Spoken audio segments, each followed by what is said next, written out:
বাবা মনে হয় অফিস থেকে ফিরেছে। আজ এত তাড়াতাড়ি ফিরল। বাবা তো সচরাচর এত তাড়াতাড়ি অফিস থেকে ফিরে না। কি জানি বাবা, আমি কিছু বুঝিও না, জানিও না। তুই রুমাকে বলে দিস সে যেন কাল স্কুলে না যায়। বরপক্ষ কাল তাকে দেখতে আসবে।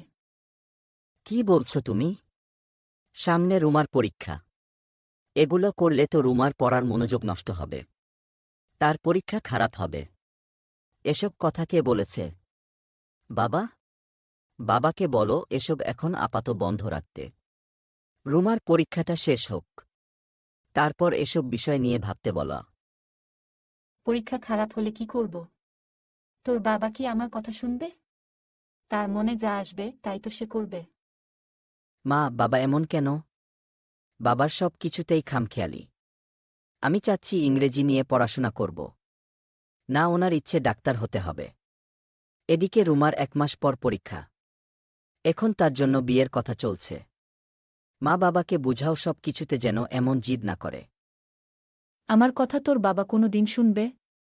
তার যা ইচ্ছে হবে তাই করবে। সে কারো কথা শুনবে না। কথাটুকু বলেই রেহানা বেগম চলে গেলেন। পরদিন ঠিকই রুমাকে দেখতে পাত্রপক্ষ আসলে। পাত্রপক্ষ রুমাকে পছন্দ করে।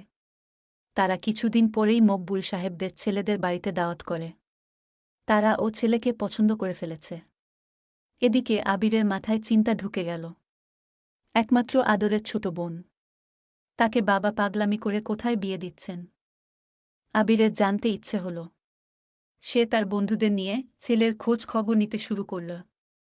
একদিন তার বন্ধু তাকে বলল, তুই যদি তোর বাবাকে এইভাবে ভয় পেয়ে থাকিস, তাহলে তোর এই ভয়ের কারণে তোর বোনের জীবনটা নষ্ট হবে। তুই কি এটাই চাস? যদি এটাই চাস, দেখ আবির, সাহস কর, তোর বাবাকে জানা বিষয়গুলো। দেখ সে তার সিদ্ধান্ত পাল্টাতে ও পারে।